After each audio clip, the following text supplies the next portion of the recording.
Sir Prakash రాజు సముద్రంలో కలిపేస్తాం, గాంధీ ఫ్యామిలీని కూల్చేస్తాం, Karnataka BJP ఎమ్మెల్యేలు వీరంగం. ఇది దారుణమైన విషయం అండి. అంటే ఎంత అంటే ప్రకాష్ రాజు ఉన్నాడు, ఓకే, ప్రకాష్ రాజు మోదీని విమర్శిస్తారు, చాలా విషయాల్లో ఆయన అభ్యంతరకరంగా అంటే అభ్యంతరం చెప్తారు, ఈ విధానాలు బాగాలేవని. కానీ అంత మాత్రానే ఈ కర్ణాటక శాసనసభ్యుడు, ఆయన పేరు యశుపతి సువర్ణ, ఆయన ఉడిపి ఎమ్మెల్యే, ప్రకాష్ రాజ్ ఏది పడితే అది మాట్లాడుతున్నాడు, మోడీని విమర్శిస్తూ ఇట్లా ఇష్టానుసారం చేస్తే నిన్ను అరేబియా సముద్రంలో కలిపేస్తాం, అక్కడ చేపలు నిన్ను తినేస్తాయి అంటే మీకు చాలా ఈ మాటలు పూర్తిగా అంటే దాని అర్థం ఏంటంటే he should stop sowing seeds of poison in the minds of artists on the coastal region, failing which he will become food for the fishes in the Arabian Sea. Arabia సముద్రంలో చేపలకు ఆహారంగా వేస్తాం మేము నిన్ను అని అంటున్నారంటే ఎంత తీవ్రమైన విషయమో మీరు చూడండి.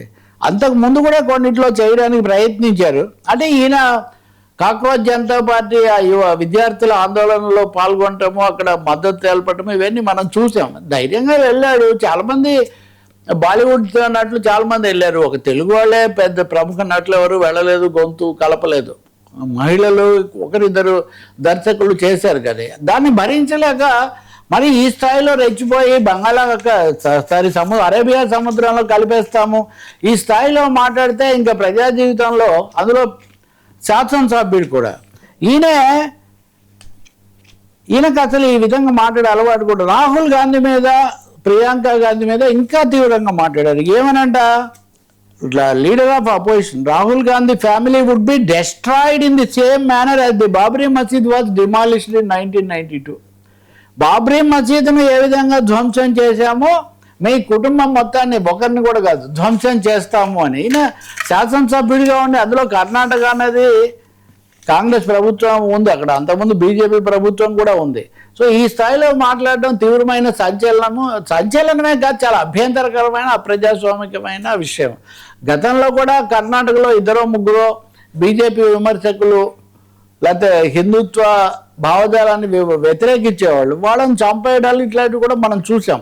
ప్రకాష్ రాజ్ యాక్టివ్ అయిందే నిజానికి ఆ గౌరీ లంకేష్ అనే మహిళా జర్నలిస్టును చంపేశాక ఆయన ప్రజా జీవితంలో క్రియాశీలం అయ్యారు. ఇప్పుడు ఆయనను సముద్రంలో కలిపేస్తాం ఇట్లాంటివన్నీ మాట్లాడితే, అలాగే రాహుల్ గాంధీని, నిజంగా ఇది కూడా తీవ్రమైన విషయమే కదా. ఎందుకు దీని మీద సరే ఆ ప్రభుత్వం పోలీసులు ఎఫ్ఐఆర్ పెట్టారు, అది జరుగుతూ ఉంది, కానీ ఇంతవరకు సంబంధితమైనటువంటి పార్టీ నాయకులు ఎవరు మాట్లాడింది కానీ దాన్ని ఖండించింది కానీ ఏమీ లేదు. ప్రభుత్వం మటుకు దీని ద్వారా నెమ్మదిగా దారి మళ్ళించడానికి ప్రయత్నిస్తున్నారు. మీరు చూడండి, బీజేపీ వాళ్ళు, మనం వాస్తవంగా ఇంకో అంశం చర్చించాలి, వాళ్ళు ఆప్ కార్యాలయం దగ్గర ప్రదర్శన చేస్తున్నారు.